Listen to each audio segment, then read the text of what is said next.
Hello दोस्तों, आज हम लोग क्लास 10th के रियल नंबर वास्तविक संख्या का थ्योरी, जितने भी इसमें थ्योरी हैं, वास्तविक संख्या में जितने भी थ्योरी बने हैं इस वीडियो में हम लोग देखेंगे। इसलिए इस वीडियो को शुरू से लेकर लास्ट तक जरूर देखिएगा। अगर थ्योरी समझ में आ जाएगा तो आप लोग को चैप्टर बनाने में कहीं भी प्रॉब्लम नहीं होगी। चलिए देर न करते शुरू करते हैं। और थ्योरी से ऑब्जेक्टिव ज़्यादा पूछता है, इसलिए थ्योरी को थोड़ा ध्यान से अच्छे से एकदम समझिएगा। चलिए जानते हैं पहले अंक के बारे में। किसके बारे में जानते हैं? अंक के बारे में। अंक मतलब डिजिट। तो 0 से 9 तक को हम लोग अंक बोलते हैं। 0 से लेकर 9 तक को क्या बोलते हैं? अंक बोलते हैं। अर्थात कुल अंकों की संख्या कितनी हो जाएगा? 10। कुल अंकों की संख्या कितनी होती है? 10 होती है। 0 से 9 तक को हम लोग क्या बोलते हैं? अंक बोलते हैं। कोई पूछेगा अंक क्या है तो बोलेंगे 0 से लेकर 9 तक को क्या बोलते हैं? अंक। अर्थात 0 से लेकर कहाँ तक? 9 तक।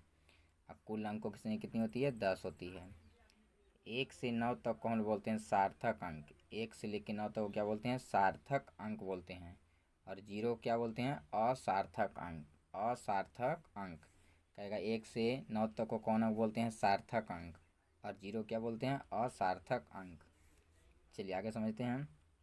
कुल अंकों की संख्या कितनी हो जाएगी? 10। कोई कहेगा कुल अंकों की संख्या कितनी है? 10 है। कुल अंकों की संख्या कितनी? 10। चलिए अब आगे समझते हैं संख्या क्या है। संख्या क्या है? तो गिनती के अंक को हम लोग संख्या बोलते हैं। गिनती के अंक को हम लोग क्या बोलते हैं? संख्या। गिनती की जो अंक रहता है उसको हम क्या बोलते हैं? संख्या बोलते हैं। जो इस प्रकार लिखा जाता है, 1 2 3 4 कह देगा। एक अंक की सबसे छोटी संख्या कितना होता है? 1 होता है। एक अंकों की सबसे छोटी संख्या कितना होता है? 1 होता है। और एक अंक की सबसे बड़ी संख्या कितनी होती है? 9 होती है। एक अंक की सबसे छोटी संख्या कहेगा तो 1। 2 अंकों की सबसे छोटी संख्या कहेगा तो 1 पर 1 शून्य। 3 अंक की सबसे छोटी संख्या कहेगा तो 1 पर 2 शून्य। 4 अंक की सबसे छोटी संख्या कहेगा तो 1 पर 3 शून्य। मतलब जितना अंक की छोटी संख्या कहेगा 1 पर उससे एक कम शून्य बैठा देना है। 10 अंक की छोटी संख्या कहेगा तो 1 पर 9 शून्य बैठा देना है। 20 अंक की कहेगा छोटी संख्या तो 1 पर 19 शून्य। मतलब एक अंक का जितना अंक का कहेगा छोटी संख्या, 15 अंक का कहेगा तो उससे एक पर उससे एक कम शून्य बैठा देना है। तो कह देगा 5 अंक का तो 1 पर क्या शून्य? 4 शून्य। मतलब जितना अंक का छोटी संख्या कहेगा 1 पर उससे एक कम शून्य क्या करेंगे? बगल में बैठा दे देंगे। चलिए समझ में आ गया होगा। छोटी संख्या निकालने के लिए कहेगा, छोटी संख्या से निकालने के लिए कहेगा तो जितना अंक का कहेगा उससे एक कम क्या करेंगे? लेकर एक के बगल में उतना शून्य बैठा देंगे। 10 अंक कहेगा तो 1 लेना है, अगर बगल में कई शून्य बैठाएंगे? 9 शून्य। चलिए यहाँ तक दिक्कत नहीं होगा। अब आगे समझते हैं बड़ी संख्या में। तो जय अंक का बड़ी संख्या कहेगा जय को 9 दे देना है। 1 अंक कहेगा तो 1 9। 2 अंक कहेगा 2 9। 3 अंक कहेगा तो 3 9। 4 अंक कहेगा तो 4 9। मतलब जितना जितना अंक का बड़ी संख्या कहेगा उतना को 9 बैठा देना है। चलिए समझ में आ गया होगा बड़ी संख्या और छोटी संख्या। आगे बढ़ते हैं प्राकृत संख्या, जिसको बोलते हैं नेचुरल नंबर। प्राकृत संख्या तो गिनती की संख्या को बोलते हैं प्राकृत संख्या। गिनती की संख्या बोलते हैं प्राकृत संख्या, जिसको दर्शाते हैं एन से। बड़ा वाला किससे? एन से। जहाँ से गिनना वाला शुरू करते हैं उस संख्या को क्या बोलते हैं? प्राकृत संख्या, नेचुरल नंबर। कहाँ से गिनना शुरू करते हैं? 1 से। कहाँ तक जाते हैं? अनंत तक। 1 से लेकर कहाँ तक? अनंत तक। तो गिनती की संख्या को क्या बोलते हैं? प्राकृत संख्या। इसको दर्शाते हैं किससे? एन से। कहाँ शुरू करते हैं? 1 2 3 4 5 6 मतलब जाते हैं डॉट डॉट तक। या सबसे छोटी प्राकृत संख्या कितनी? 1। सबसे छोटी प्राकृत संख्या कितनी होती है? 1 होती है।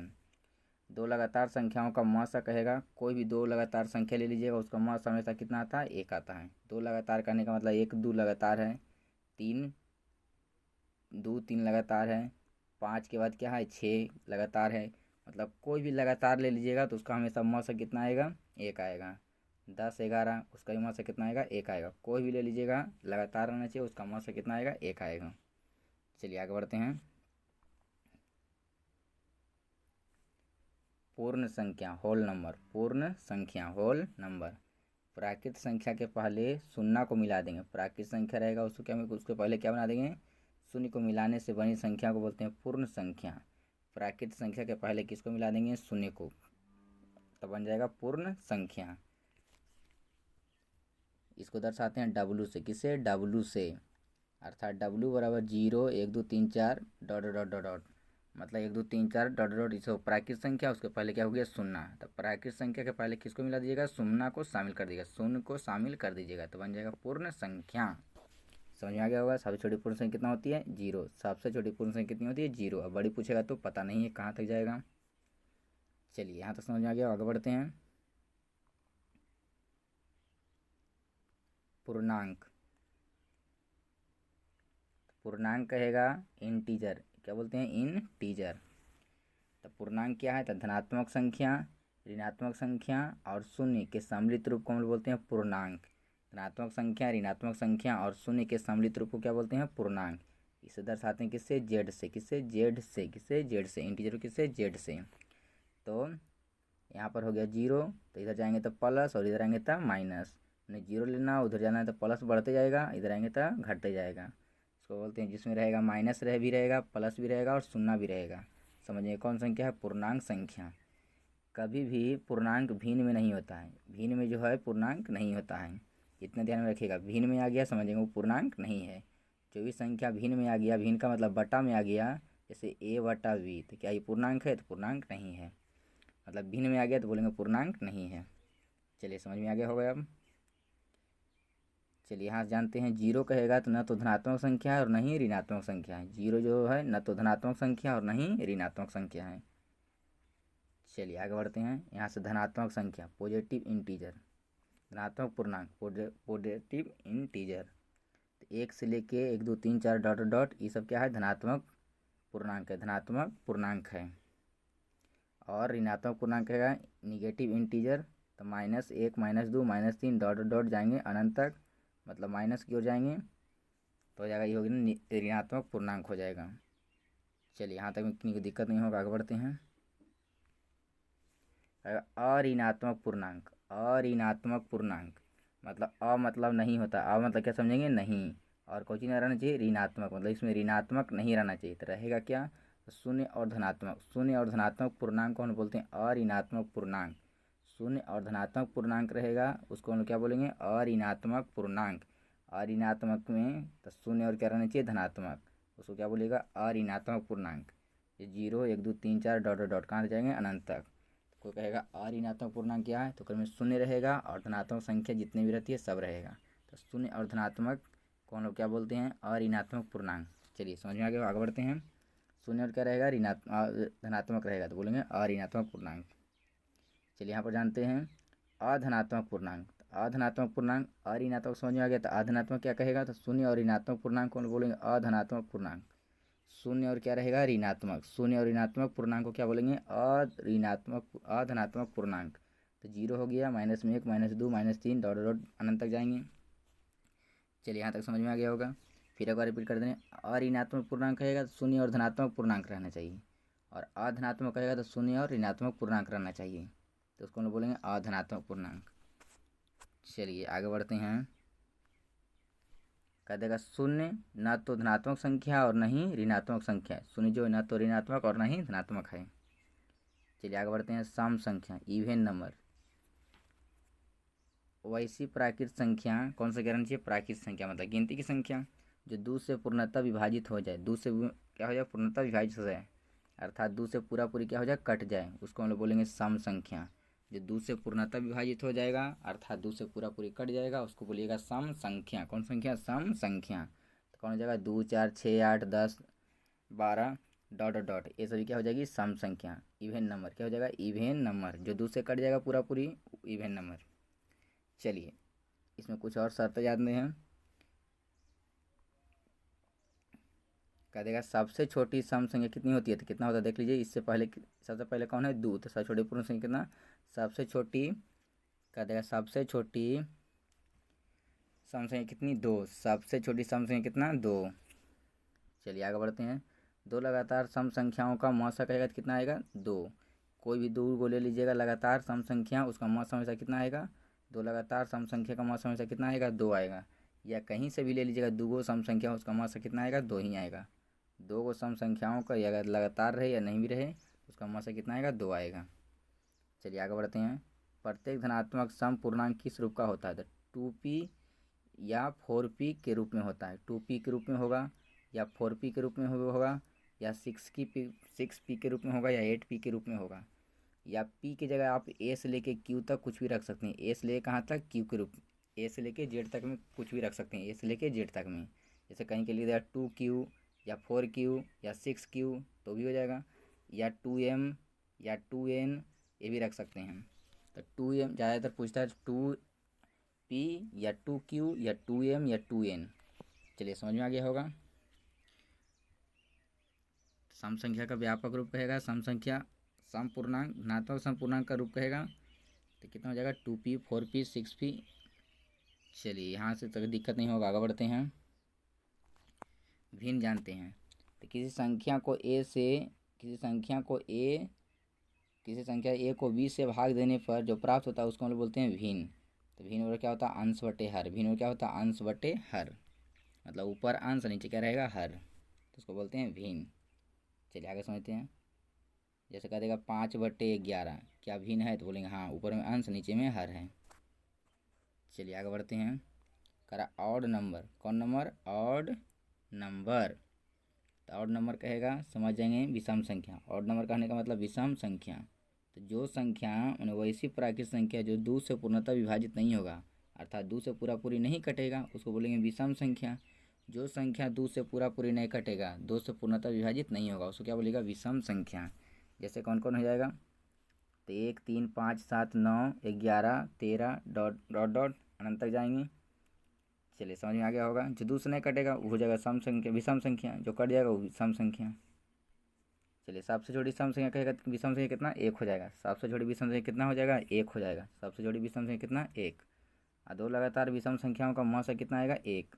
2 लगातार विषम संख्याओं का मौसा कितना आएगा, 1 आएगा। 2 लगातार विषम संख्या का मौसा कितना आएगा, 1 आएगा। चलिए प्रत्येक धनात्मक विषम पूर्णांक किस रूप का होता है, 2p + 1 में या 4p + 1 में या 6p + 1 में या 8p + 1 में। मतलब प्लस में विषम संख्या जरूर रहेगा। प्लस में क्या रहेगा, विषम संख्या, या माइनस में रहेगा विषम संख्या। ज़्यादातर रहता है 2p + 1, 2p + 1 या 2m + 1 या 2q + 1, इसी के रूप में रहता है। चलिए समझ में आ गया होगा। करा अभाज्य संख्या या ऋण संख्या। अभाज्य संख्या या ऋण संख्या जिसको बोलते हैं प्राइम नंबर। समझते हैं हम। तो एक को छोड़कर, पहले एक को क्या करना है, एक को हटा देना है। एक जो रहता है उसको हटा देना है। तो एक को छोड़कर वैसी संख्या, वैसी प्राकृतिक संख्या जो केवल एक और स्वयं से विभाजित हो, मतलब एक को तो पहले ही छोड़ देना है। वे सभी प्राकृतिक संख्या जो केवल एक से कटना चाहिए और स्वयं से कटना चाहिए, इसके अलावा कोई दूसरा से विभाजित नहीं होना चाहिए, उसको हम बोलेंगे अभाज्य संख्या। क्या बोलेगा, अभाज्य संख्या। जब भागा देंगे तो एक से कटना चाहिए और जितना रहेगा उतना ही से कटना चाहिए, एक के अलावा कोई दूसरा से नहीं कटना चाहिए, अर्थात उसका कोई उभयनिष्ठ गुणनखंड नहीं होना चाहिए। एक और स्वयं के अलावा कोई दूसरा उभयनिष्ठ गुणनखंड नहीं होना चाहिए, उसको हम लोग बोलते हैं अभाज्य संख्या या ऋण संख्या। अभाज्य संख्या या ऋण संख्या। जैसे कहेगा 2 किससे कटेगा, एक से कटेगा, और एक को तो पहले ही छोड़ देना है, तो कहाँ शुरू करेंगे, 2 से। तो एक से कटेगा और स्वयं से कहने का मतलब 2 से कटेगा, एक के अलावा कोई दूसरा से कटेगा, नहीं कटेगा। तो जो संख्या स्वयं से कटेगा और अपने आप से कटेगा, अर्थात स्वयं से कटेगा और एक से कटेगा, एक के अलावा कोई दूसरा से नहीं कटेगा, भागा देंगे तो नहीं कटेगा, तो उसको समझ देंगे अभाज्य संख्या है। जैसे 2 एक से कटेगा, स्वयं का मैंने 2 से कटेगा, लेकिन 3 देखिए एक से कटेगा और स्वयं से कटेगा, एक के अलावा कोई दूसरा से नहीं कटेगा। लेकिन 4 देख लीजिए, 4, तो 4 देखिए किससे कटेगा, एक से कटेगा, 4 से कटेगा, मैंने स्वयं से कटेगा, एक के अलावा 2 से भी कट रहा है, तो बोलेंगे ये अभाज्य संख्या नहीं है, 4 अभाज्य संख्या नहीं है। समझ में आ गया होगा। जो संख्या एक से कटेगा और स्वयं से कटेगा, एक के अलावा कोई दूसरा से नहीं कटेगा, उसको क्या बोलेगा, अभाज्य संख्या। और एक को तो पहले ही छोड़ देना है। तो 3 5 7 11 13 हो जाएगा, 17 19 23, ये सभी जो है कौन संख्या हो जाएगी, अभाज्य संख्या। तो जो देख लीजिएगा एक से कटेगा और स्वयं से कटेगा, एक के अलावा कोई दूसरा से नहीं कटेगा, उसको समझिएगा अभाज्य संख्या। समझ में आ गया होगा अभाज्य संख्या के बारे में। चलिए अब और थोड़ा सा आगे बढ़ जाते हैं। करा सबसे छोटी अभाज्य या ऋण संख्या कितनी होती है, तो 2। सबसे छोटी अभाज्य या ऋण संख्या कितनी होती है, 2। केवल 2 जो है सम अभाज्य संख्या होती है। कहेगा कौन जो है अभाज्य संख्या केवल सम है, कितना होती है, 2। केवल 2 जो है सम अभाज्य संख्या होती है। चलिए यहाँ तक दिक्कत नहीं है, आगे बढ़ते हैं।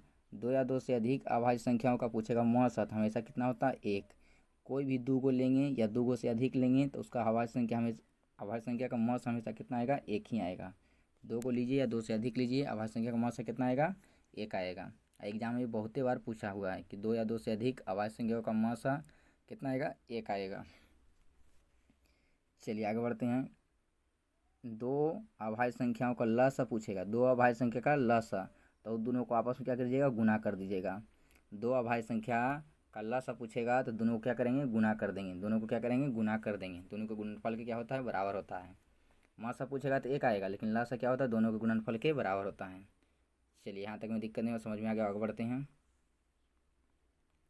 अभाज्य संख्या, अभाज्य संख्या को प्राइम नंबर, तो दो या दो से अधिक वैसी प्राकृतिक संख्या जिनका उभयनिष्ठ गुणनखंड एक के अलावा कोई दूसरा नहीं हो। मतलब दो या दो से अधिक रह भी सकता है, वैसी प्राकृतिक संख्या रखना है जिसका उभयनिष्ठ गुणनखंड, उभयनिष्ठ का मतलब दोनों में उभयनिष्ठ गुणनखंड केवल कितना रहना चाहिए, एक रहना चाहिए, एक के अलावा कोई दूसरा नहीं रहना चाहिए। उसको बोलेंगे अभाज्य संख्या, अभाज्य संख्या, अभाज्य संख्या। या ऐसे बोल सकते हैं कि वैसी संख्या जिनका मौसा कितना आता है, एक आता है। वैसी संख्या जिनका मौसा कितना आए, एक आए, उसको हम लोग बोलते हैं अभाज्य संख्या।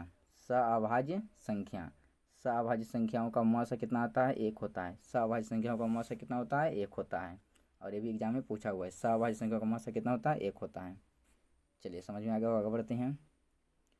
करें जुड़वा अभाज्य संख्या, जुड़वा अभाज्य संख्या twin prime number, twin prime number.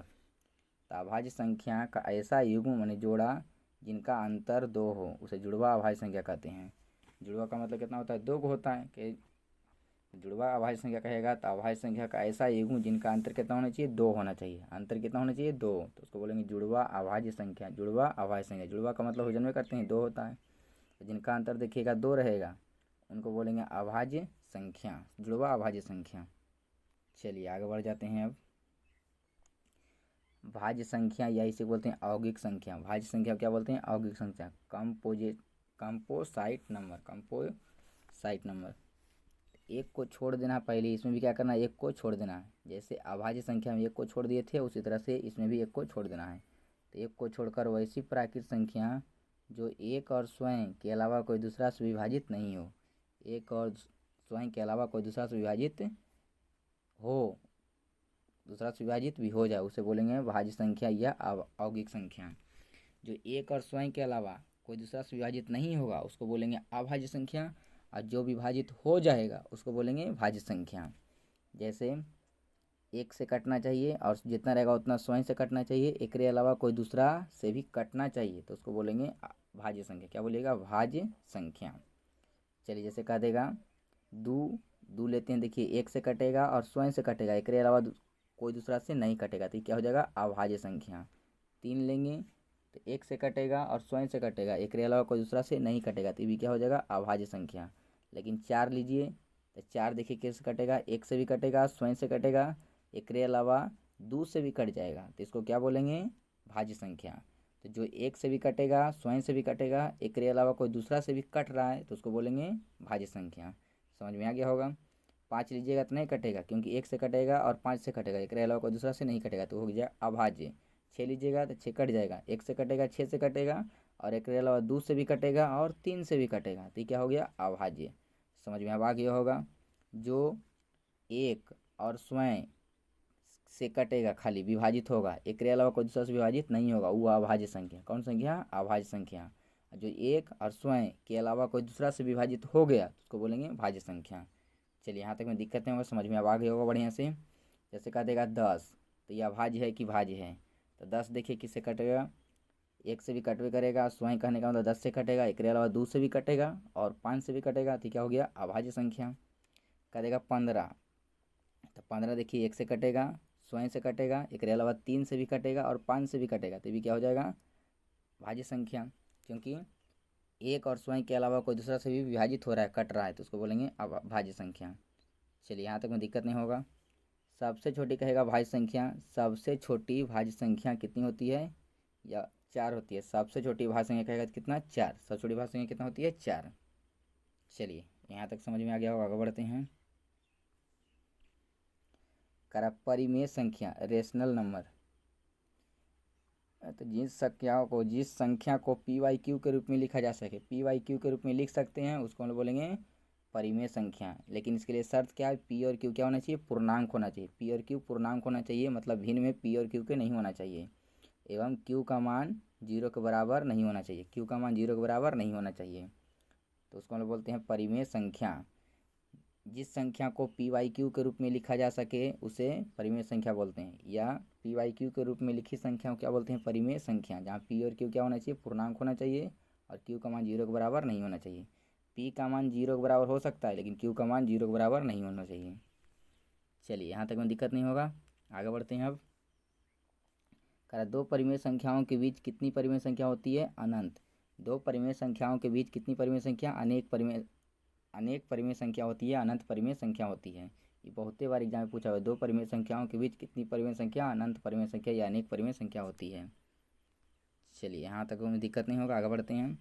कह रहा दो परिमेय संख्याओं का योगफल, गुणनफल या अंतर, भागफल करेंगे, हमेशा क्या आएगा, परिमेय संख्या। दो परिमेय संख्या लीजिएगा, उसका योगफल, अंतर, गुणनफल, घटाव, भागफल, ये सभी क्या आएगा, परिमेय संख्या ही आएगा। चलिए आगे बढ़ते हैं। जो रूट के अंदर से पूरा पूरी बाहर निकल जाए उसको बोलेंगे परिमेय संख्या। मतलब जो संख्या रूट के पूरा पूरी बाहर हो जाता है, रूट से पूरा पूरी बाहर हो जाएगा, उसको क्या बोलेगा, परिमेय संख्या। रूट से पूरा पूरी बाहर हो जाएगा था परिमेय संख्या। जैसे रहेगा रूट 16, कितना रहेगा, रूट में कितना रहेगा, 16। तो बोलिए 16 कितना निकलेगा, तो 4 निकल जाएगा पूरा पूरी, तो क्या हो गया, परिमेय। कहेगा रूट 25, तो भी निकल जाएगा, तो कितना हो जाएगा, 5, तो ये क्या हो गया, परिमेय। मतलब जो रूट से पूरा पूरी बाहर निकल जाएगा उसको क्या बोलेगा, परिमेय। चलिए, यहाँ पर थोड़ा सा और जानते हैं विशेष जानकारी। यदि संख्या डॉट डॉट के रूप में रहे, किसके रूप में रहेगा, डॉट डॉट के रूप में, डॉट डॉट के रूप में नहीं हो, परिमेय संख्या डॉट डॉट के रूप में नहीं रहेगा, मतलब दशमलव के बाद डॉट डॉट के रूप में नहीं रहेगा। जैसे रहेगा 0 दशमलव और कुछ रहेगा इधर संख्या, इधर रहेगा डॉट डॉट के रूप में, जैसे रह गया ऐसे ऐसे, तो ऐसे नहीं रहेगा, मैंने डॉट डॉट के रूप में, दशमलव के बाद डॉट डॉट के रूप में नहीं रहेगा, तो उसको क्या बोलेगा, परिमेय संख्या। क्या बोलेंगे, परिमेय संख्या। जो दशमलव के बाद डॉट के रूप में नहीं रहेगा उसको क्या बोलेगा, परिमेय संख्या। चलिए, समझ में आ गया होगा। जैसे रहेगा 0 दशमलव खाली 5 रहेगा, इधर डॉट डॉट के रूप में कुछ नहीं रहेगा, इधर इस साइड में डॉट डॉट के रूप में नहीं रहेगा, समझेंगे परिमेय संख्या। जैसे रहेगा 2.14, 1 6 कर दे रहे हैं, ये डॉट डॉट के रूप में है नहीं है, तो क्या बोलेंगे, परिमेय संख्या। चलिए, समझ में आ गया होगा। तो दशमलव के बाद डॉट डॉट के रूप में नहीं रहेगा तो समझेंगे परिमेय संख्या है। चलिए, लेकिन और क्या हो, जब दशमलव के बाद डॉट डॉट के रूप में रहे, डॉट डॉट के रूप में तो रहे, लेकिन एक ही संख्या बार बार क्या हो, रिपीट हो, एक ही संख्या बार बार क्या हो, रिपीट हो, अर्थात दशमलव पर रैकरिंग, दशमलव के बाद संख्या पर क्या रहेगा, रैकरिंग, तो वो क्या होगा, परिमेय संख्या। दशमलव के बाद डॉट डॉट के रूप में नहीं रहेगा, समझेंगे परिमेय है। लेकिन अगर डॉट डॉट के रूप में रहेगा, जैसे 6 6 6 और उसके बाद क्या रहेगा, dot dot dot dot dot, तो दशमलव के बाद देखिए डॉट डॉट के रूप में है, दशमलव के बाद डॉट डॉट के रूप में है, लेकिन एक ही संख्या देखिए बार बार रिपीट हो रहा है, 6 6 6, मैंने 6 6 आ रहा है हमेशा, अर्थात इसको लिख सकते 6 के पावर ऊपर में वार या रैकरिंग। तो दशमलव के बाद एक ही संख्या बार बार रिपीट हो अर्थात रैकरिंग रहे तो उसको क्या बोलेगा, परिमेय संख्या। क्या बोलेंगे, परिमेय संख्या। चलिए, समझ में आ गया होगा। दशमलव के बाद डॉलर के रूप में नहीं रहेगा तो भी परिमेय, दशमलव के बाद डॉलर के रूप में तो रहेगा लेकिन एक ही संख्या बार बार क्या होगा, रिपीट होगा, अर्थात इसी को हम रैकरिंग के रूप में लिख सकते हैं, तो बोलेंगे परिमेय संख्या। यहाँ तक में दिक्कत नहीं हुआ होगा। चलिए, आगे बढ़ते हैं। अपरिमेय संख्या, तो जिस संख्या को पी वाई क्यू के रूप में नहीं लिखा जा सकता उसको हम लोग बोलेंगे अपरिमेय संख्या। जिस संख्या को पी वाई के रूप में नहीं लिखा जा सकता उसे बोलेंगे अपरिमेय संख्या। जहाँ पी और क्यू क्या होना चाहिए, पूर्णांक, क्यू का मान 0 के बराबर नहीं होना चाहिए। मतलब जो भी संख्या रूट में रहेगा उस समझेंगे वो क्या होती है, अपरिमेय संख्या। रूट में रहेगा उस समझेंगे क्या है, अपरिमेय संख्या। जो रूट में रहेगा क्या बोलेगा, अपरिमेय संख्या। देख लीजिए, रूट में कहीं भी रहना चाहिए, ऊपर नीचे बीचे में कहीं भी रहना चाहिए। एगो महत्वपूर्ण इसमें पाई क्या है, पाई जो है परिमेय संख्या है। पाई क्या है, परिमेय संख्या। लेकिन पाई का मान पूछेगा 22/7 क्या है, परिमेय संख्या है। पाई कहेगा तो अपरिमेय संख्या, पाई कहेगा तो क्या बोलेंगे, अपरिमेय संख्या है। लेकिन पाई का मान 22/7 क्या है, परिमेय संख्या। चलिए, यहाँ तक में दिक्कत नहीं होगा। पाई में कितनाहू से भाग दीजिएगा वो हमेशा क्या आएगा, अपरिमेय। पाई में 10 से, 20 से, 15 से, 2 से, 3 से, 4 से, जितना से भी भागा दे दीजिएगा हमेशा कितना आएगा, परिमेय। जैसे पाई वाई 5 कर देंगे तो भी क्या रहेगा, अपरिमेय। तो पाई में कितनाओं से भागा देंगे वो हमेशा आएगा परिमेय, किया परिमेय तो अपरिमेय। चलिए, यहाँ तक में दिक्कत नहीं होगा, आगे बढ़ते हैं अब। तो जो संख्या रूट रूट से पूरा पूरी बाहर नहीं निकले उसको क्या बोलेंगे? अपरिमेय संख्या। दो को अपरिमेय संख्या लीजिएगा तो उसका योगफल, गुणनफल या अंतर भागफल परिमेय भी आ सकता है या अपरिमेय भी आ सकता है। दो को अपरिमेय संख्या लीजिएगा, उसका योगफल, अंतर, गुणनफल, भागफल कह देगा तो परिमेय आएगा या अपरिमेय आएगा। चलिए आगे बढ़ते हैं। अब कह रहा है एक परिमेय संख्या और एक अपरिमेय संख्या का योगफल, अंतर, गुणनफल, भागफल हमेशा क्या आएगा? अपरिमेय। क्या आएगा? अपरिमेय। एगो परिमेय रहेगा और एगो अपरिमेय, उसको जोड़िएगा, घटाइएगा, गुना कीजिए, भाग कीजिए, हमेशा क्या आएगा? अपरिमेय। चलिए एक अपरिमेय संख्या तथा एक शून्योत्तर परिमेय संख्याओं का योगफल, अंतर या गुणनफल या भागफल क्या आएगा? परिमेय संख्या। क्या आएगा? परिमेय। अपरिमेय संख्या क्या आएगा? अपरिमेय संख्या। चलिए अब आगे बढ़ते हैं। करा यदि दशमलव के बाद डॉट के रूप में हो लेकिन संख्या बार बार रिपीट नहीं हो तो वह क्या होगा? अपरिमेय संख्या। जैसे रहेगा 2.45 dot dot dot dot dot. दशमलव के बाद देखिए डॉट के रूप में है, दशमलव के बाद क्या है? डॉट के रूप में है, लेकिन संख्या बार बार रिपीट नहीं हो रहा। जैसे कह देगा 2.5 फिर डॉट डॉट, तो पता नहीं चल रहा है रिपीट हो रहा है कि नहीं हो रहा है। रिपीट करने का माने का मतलब 4-5 है तो फिर कितना रहना चाहिए? 4-5 4-5, पता चलना चाहिए एक दो बार की रिपीट हो रहा है, तो इसको बोलेंगे हम लोग अपरिमेय संख्या। दशमलव के बाद जो संख्या दशमलव के बाद डॉलर के रूप में तो रहेगा लेकिन बार बार रिपीट नहीं होगा उसको बोलेंगे अपरिमेय। अगर दशमलव के बाद डॉलर के रूप में रहेगा और रिपीट होगा तो बोलेंगे परिमेय। समझ में आ गया होगा। अब समझिए रिपीट के पहचानने का नियम क्या है। तो सबसे पहले जैसे लिखल रहेगा 2.45 और डॉट डॉट रहेगा, बाद में क्या रहेगा? Dot dot dot. दशमलव के बाद पहले एक अंक पहचानिएगा, एक अंक रिपीट हो रहा है कि नहीं हो। जैसे 4 है तो कितना आना चाहिए? इसके बाद भी कितना आना चाहिए? 4 आना चाहिए। फिर इसके बाद भी कितना आना चाहिए? 4 तक कहेंगे रिपीट हो रहा है। जैसे यहाँ 4 आया तो यहाँ 4 नहीं आया, 5 आ गया तो रिपीट। यहाँ पर एक अंक लिए तो पता नहीं चल रहा है। अब कई अंक लेंगे? 2 अंक। कहीं लेंगे? 2 अंक। समझिए रिपीट पहचानने का नियम, पहले कई अंक लेंगे? एक अंक, तो रिपीट नहीं हो रहा है, 2 अंक लीजिए। 4 कितना? 5, तो 4-5 यहाँ आया तो फिर कितना आना चाहिए? 4-5 आना चाहिए। फिर कितना आना चाहिए? 4-5। देखिए 4-5 लिए तो फिर कितना आ रहा है? 4-5। इसके बाद डॉट डॉट है, समझेंगे 4-5 दो बार कम से कम पता चलना चाहिए, 2 बार रिपीट होना चाहिए। जैसे 4-5 यहाँ एक बार हो गया, यहाँ 4-5 एक बार और हो गया, तो कई बार हो गया? 2 बार। तो 2 बार रिपीट हो रहा है, समझेंगे क्या है? रिपीट हो रहा है संख्या, तो बार बार रिपीट हो रहा है, समझेंगे परिमेय है। क्या है? परिमेय। एक और दे रहे हैं जैसे 0.01 फिर 0.001 और फिर रहेगा डॉट डॉट डॉट। अब पहचानिए कैसे पहचानेंगे। परि डॉलर के रूप में तो है तो परिमेय है कि अपरिमेय। तो दशमलव के बाद अगर रिपीट करेगा माने बार बार एक ही संख्या आएगा, रिपीट करेगा तो बोलेंगे परिमेय है, रिपीट नहीं करेगा तो अपरिमेय। तो पहचानने का नियम है, पहले कितना अंक? एक अंक। तो एक अंक कितने लिए तो कितना है? 0, तो इसके बाद भी कितना आना चाहिए? 0, तो बोलेंगे रिपीट हो रहा है। देखिए तो 0 के बाद कितना आ गया? 1, तो रिपीट हो रहा है? नहीं हो रहा है। अब 2 अंक लीजिए तो 0 कितना? 1, तो 0-1 लिए तो फिर कितना आना चाहिए? 0-1, लेकिन 0 और कितना आ गया यहाँ? 0, तो क्या रिपीट हो रहा है? नहीं हो रहा है। फिर आगे आप लेंगे 3 अंक। क्या अंक लीजिएगा? 3 अंक, तो यहाँ से लेकर यहाँ तक तो 0-1-0, 0-1 कितना? 0, फिर कितना आना चाहिए? 0-1-0, तो 0-1-0 यहाँ तक देखिए ठीक है। लेकिन आगे देखिए और 0-0-1, तो क्या रिपीट कर रहा है? यहाँ 0-1, यहाँ देखिए 0-1-0 था, फिर यहाँ 1-0-1-0, फिर कितना गया? 0-0-1, तो क्या रिपीट है? तो बोलेंगे रिपीट नहीं है। समझ में आ गया होगा। अब कई अंक लेंगे? 4 अंक। आप कई अंक लेंगे? 3 अंक लिए तो नहीं रिपीट हुआ, अब 4 अंक लीजिए। 0-1-0-0, 0-1-0-0, फिर कितना आना चाहिए? 0-1-0-0, लेकिन देखिए तो यहाँ आ गया 1-0-0-0, तो क्या रिपीट हो रहा है? नहीं हो रहा है। तो इसको क्या बोलेंगे? अपरिमेय। दशमलव के बाद डॉलर के रूप में रहेगा तो रिपीट होगा तो बोलेंगे परिमेय, रिपीट नहीं होगा तो अपरिमेय। रिपीट पहचानने का बता दिए कैसे पहचानना। पहले एक अंक लीजिएगा तो रिपीट होना चाहिए, फिर 2 अंक लेंगे, फिर 3 अंक लेंगे, फिर 4 अंक लेंगे, फिर 5 अंक लेंगे, इसी तरह का पहचानेंगे। समझ में आ गया होगा। आगे बढ़ते हैं। अब करा वास्तविक संख्या रियल नंबर, तो परिमेय और अपरिमेय के समूहों को बोलते हैं वास्तविक संख्या। परिमेय और अपरिमेय के समूह को क्या बोलते हैं? सम्मिलित रूप को क्या बोलते हैं? वास्तविक संख्या। दर्शाते किससे हैं? आर से, यानी उसमें परिमेय भी रह सकता है और अपरिमेय रहेगा तो उसको बोलेंगे वास्तविक संख्या। चलिए यहाँ तक में दिक्कत नहीं होगा, आगे समझते हैं। परिमेय संख्या का दशमलव निरूपण 2 प्रकार से होता है। परिमेय संख्या का दशमलव निरूपण कई प्रकार से? 2 प्रकार से, एक शांत, दूसरा अशांत आवृत्ति। शांत और दूसरा अशांत। शांत और क्या? अशांत। शांत को अवसानी भी बोलते हैं या सीमित बोलते हैं। अशांत को बोलते हैं अनावर्ती या अनवसानी या सीमित या अनंत, असीमित या अनंत। शांत का मतलब जैसे कोई बच्चा उच्चा खेल उल रहा है तो शांत हो जाए, शांत हो जाएगा मतलब इधर उधर कुछ नहीं करे, एकदम अस्थिर हो जाए तो उसको बोलेंगे शांत हो गया, मैंने इधर उधर हिल डोल नहीं करे, समझेंगे शांत है, कुछ ये शांत है तो उसी जगह शांत हो जाएगा। जैसे कोई बच्चा रोता है तो समझिए कि रो रहा है तो शांत नहीं है बल्कि अशांत है, क्योंकि रोएगा तो इधर छटकेगा। तो शांत करने का मतलब एकदम पड़ा हुआ रहना चाहिए, तो शांत माने आगे पीछे बढ़ना नहीं चाहिए। तो कहेगा परिमेय संख्या दशमलव रूपन कई प्रकार से, दो प्रकार से, एक शांत दूसरा अशांत आवृत्ति। चलिए अब जानते हैं जरा शांत और अशांत के बारे में। इससे एग्जाम में बार बार पूछता है शांत और अशांत।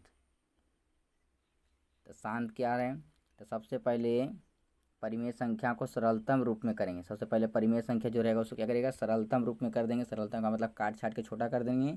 और उसके बाद हर का अभाज्य गुणनखंड करेंगे। क्या कीजिएगा, हर का अभाज्य गुणनखंड। क्या करेंगे, हर का अभाज्य गुणनखंड। यदि हर में केवल 2 का गुणनखंड रहे, केवल कितने का गुणनखंड, 2 का, या केवल 5 का, या केवल कितना 5 का, या 2 और 5 दोनों रहे, एकरे अलावा कोई दूसरा नहीं रहे, इसके अलावा कोई दूसरा नहीं रहे, तो बोलेंगे उसका दशमलव प्रसार क्या होगा, शांत होगा। क्या होगा, शांत होगा। मतलब सबसे पहले तो छोटा कर दीजिएगा काट छाट के, उसके बाद उसका हर का अभाज्य गुणनखंड कीजिएगा। हर का अभाज्य गुणनखंड करने के बाद उसमें केवल या तो 2 रहेगा या केवल 5 रहेगा, या 2 और 5 दोनों रहेगा, एकरे अलावा कोई दूसरा नहीं रहेगा। समझ जाएंगे सोचिए उसका दशमलव प्रसार शांत है। जैसे ले लीजिए 4, क्या ले लेंगे 4। अब जैसे रहेगा 5 बटे 4, समझिएगा एग्जाम्पल, 5 बटे कितना है 4। तो सबसे पहले इसको छोटा करेंगे तो कटेगा, तो नहीं कटेगा। जब नहीं कटेगा तो क्या कीजिएगा इसको, अब हर का क्या करेंगे, अभाज्य गुणनखंड। तो हर का अभाज्य गुणनखंड कर दीजिए, ऐसे करते हैं हम लोग। 2 बार में लगेगा, 2 दूना 4, कितना आ गया 2 और 2, मतलब 2 और 2 कहने का मतलब 2 के पावर कितना 2। चलिए तो अब देखते हैं इसमें कि हर में कितना कितना है। तो कितना हर में केवल है, देखिए तो 2 है, एकरे अलावा कोई दूसरा है नहीं है। तो केवल या तो 2 रहेगा या इसमें 5 रहेगा, या 2 और 5 क्या रहेगा, दोनों रहेगा, एकरे अलावा कोई दूसरा नहीं रहेगा। तो क्या बोलेंगे, दशमलव प्रसार क्या है, शांत। तो इसका बोलेंगे 5 बटे 4 का दशमलव प्रसार क्या है, शांत है। क्या है, शांत है। समझ में आ गया होगा। एक एग्जाम्पल और देते हैं। जैसे कह देगा 17 बटे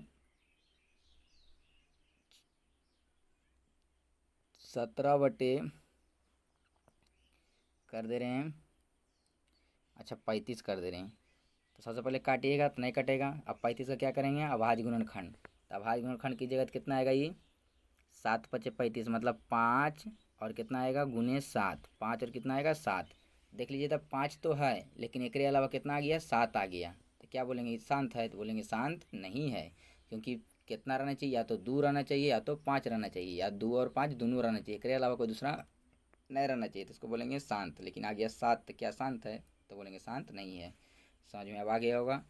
आगे बढ़ते हैं। जब भी पूछेगा शांत और अशांत पहचानने के लिए, तो सबसे पहले उसको काटिएगा। अगर कटेगा तो काटेंगे, न तो हर का अभाज्य गुणनखंड करेंगे, और केवल 2 रह गया या केवल 5 रह गया, एक अलावा कोई दूसरा नहीं रहेगा, तो समझ जाएंगे शांत है। अगर इसके अलावा कोई दूसरा आ गया तो बोल देंगे कोई चीज़ है अशांत। इसके अलावा कोई दूसरा आ गया तो क्या बोलेंगे, अशांत। मतलब या तो 2 रहेगा और 2 के साथ कुछ और आ गया, 5 रहेगा एक के साथ कुछ और आ गया, 2 और 5 के अलावा कोई दूसरा आ गया, तो समझ जाएंगे कोई चीज़ है शांत है कि अशांत, अशांत। 2 और 5 के अलावा कोई दूसरा आ गया तो क्या कहिएगा, अशांत। मतलब 2 भी रह सकता है लेकिन एक साथ दूसरा कुछ आ गया, खाली 2 रहेगा समझेंगे अशांत है। लेकिन 2 और कुछ आ गया, कुछ भी आ गया, 2 और 5 के साथ कुछ भी आ गया, समझ जाएंगे कोई चीज़ है दूसरा चीज़ आ गया, समझेंगे अशांत है। जैसे कह देगा, समझिएगा बढ़िया से, कह देगा 13 बटे 15। तो सबसे पहले इसको काटेंगे तो नहीं कटेगा। अब इसका हार करेंगे तो 3 गुने कितना आएगा 5, 3 गुने कितना 5। देखिए यहाँ 5 है और कितना है 3 है। तो बताए थे 2 और 5 के अलावा, 2 और 5 के अलावा कोई दूसरा आ गया, 2 और 5 के अलावा कोई दूसरा आ गया तो बोलेंगे कैसी है, अशांत है। देखिए तो यहाँ पर 5 है और यहाँ पर 3 आ गया, तो 5 के अलावा कुछ आ गया 3 आ गया, तो बोलेंगे क्या है, अशांत है। क्या है, अशांत। मतलब 2 भी रह सकता है या कुछ और रहेगा, 5 भी रहेगा कुछ और रहेगा, या 5 और 2 दोनों रहेगा और कुछ और भी रहेगा। समझेंगे वो चीज़ है अशांत है, मतलब दूसरा चीज़ आ जाना चाहिए। 5 और 2 के अलावा कोई दूसरा चीज़ आना चाहिए हर में, हर में हमेशा ध्यान रखना, हर में। तो उसको क्या बोलेंगे अशांत। अगर नहीं आएगा तो कह देंगे शांत। चलिए शांत और अशांत में किन्हीं को दिक्कत होगा तो कमेंट बॉक्स बता सकते हैं। चलिए अब आगे बढ़ते हैं। दो धनात्मक संख्या ए और बी है, दो धनात्मक संख्या ए और कौन सी है बी है, उनका गुणनफल लस और मस गुणनफल के बराबर आता है। दो संख्याओं के गुणनफल लस और मस गुणनफल के क्या होता है इक्वल होता है, बराबर होता है। दो संख्याओं का गुणनफल लस और मस गुणनफल के बराबर होता है। मैंने पहली संख्या गुणे दूसरी संख्या बराबर मस गुणे लस। पहली संख्या गुणे दूसरी संख्या बराबर क्या होता है मस गुणे लस, फार्मूला होता है पहली संख्या गुणे दूसरी संख्या बराबर मस गुणे लस। या दो संख्या गुणनफल बराबर पहली संख्या गुणे दूसरी संख्या बराबर मस गुणे लस। तो इन चारों में से कोई 3 का मान दे ले रहेगा, दूसरा का पूछेगा। कोई 3 का मान दे लेगा जो तीसरा का चौथा क्या करेगा पूछेगा। मैंने 4 गो में से 3 का मान दे ले रहेगा, चौथा क्या करेगा पूछेगा। या कभी कभी दे देगा दो संख्याओं गुणनफल, मैंने समझेंगे ए गुने बी, मैंने पहली संख्या गुणे दूसरी संख्या दे ले है तो मासा और लासा में से कुछ और एगो दे देगा, दूसरा का पूछेगा। चलिए तो फार्मूला लगा दीजिएगा, पहली संख्या गुणे दूसरी संख्या बराबर मासा गुणे लासा, या दो संख्या गुणनफल बराबर मासा गुणे लासा। यहाँ तक में दिक्कत समझ में आ गया होगा। यहाँ से जो संख्या पूछेगा इसमें से जो पूछ देगा चारों में से, यहाँ से हम निकाल सकते हैं, पहली संख्या और भी निकाल सकते हैं। तो मासा गुणे लसा, अब बटे इधर गुना उधर जाएगा तब भाग, दूसरी संख्या हो जाएगा भागा में। इस समान से हम लोग 4-5 फार्मूला और बना सकते हैं। पहली संख्या और पूछेगा तो पहली संख्या को इधर रखिएगा, दूसरी संख्या उधर को भेज देंगे। दूसरी संख्या पूछेगा तो पहली संख्या को इधर रखिएगा, दूसरी संख्या को इधर रखेंगे, पहली संख्या उधर चल जाएगा। अगर यहाँ से मासा या लसा में से पूछेगा तो मासा को इधर रखेंगे, मासा पूछेगा तो मासा को इधर रखेंगे, लसा को उधर भेज देंगे। तो गुना में रहेगा तो भाग में, भाग में रहेगा तो गुना में। समझ में आ गया होगा अब। चलिए अब आगे बढ़ते हैं। यूक्लिड विभाजन एल्गोरिथम, यूक्लिड विभाजन एल्गोरिथम। तो यूक्लिड एल्गोरिथम क्या है, मौसा निकालने की एक प्रक्रिया है, मौसा निकालने की एक विधि है। बहुत ही बार एग्जाम में पूछा है कि यूक्लिड विभाजन एल्गोरिथम क्या है, तो बोलेंगे मौसा निकालने की क्या है प्रक्रिया है, मौसा निकालने की क्या है विधि है, प्रक्रिया है। जिसमें यूक्लिड विभाजन एल्गोरिथम में क्या करते हैं कि ए बराबर बी क्यू प्लस आर, ए बराबर बी क्यू प्लस आर, जहाँ आर का मान 0 से बड़ा या बराबर और बी से क्या होना चाहिए छोटा होना चाहिए। मतलब यूक्लिड विभाजन एल्गोरिथम में क्या करते हैं कि आर का मान जब तक 0 नहीं आ जाएगा, जब तक 0 नहीं आ जाएगा तब तक हम इसमें मौसा नहीं प्राप्त होगा। जब तक 0 आ जाएगा तो समझेगा उसका मौसा प्राप्त हो गया। तो यूक्लिड एल्गोरिथम में मौसा निकालने की एक प्रक्रिया है। ये प्रक्रिया कब तक करते हैं, जब तक आर का मान 0 नहीं आ जाए। चलिए समझ में आ गया होगा अब। यहाँ यूक्लिड एल्गोरिथम दो बड़ी धनात्मक संख्याओं का मौसा निकालने की क्या है विधि है, प्रक्रिया है।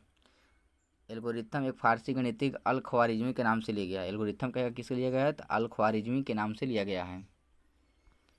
चलिए अंकगणित के आधारभूत प्रमेय।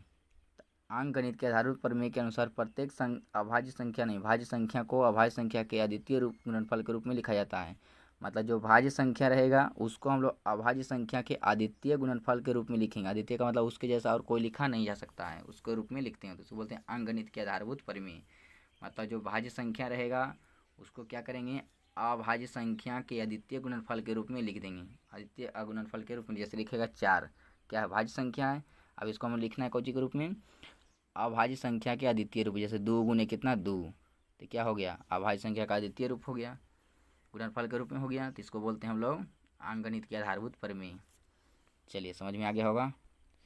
अंकगणित के आधारभूत प्रमेय का परिमाण जो है किसने दिया था, गॉस ने दिया था, CF गॉस ने दिया था, गॉस ने दिया था। अंकगणित के आधारभूत प्रमेय का परिमाण किसने दिया था, जर्मन गणितज्ञ CF गॉस। चलिए यह वीडियो आप लोग कैसा लगा कमेंट जरूर बताइएगा। मिलेंगे अगले वीडियो में। यदि आप लोग को अच्छा लगा तो लाइक शेयर, चैनल पर नए सब्सक्राइब जरूर कीजिएगा।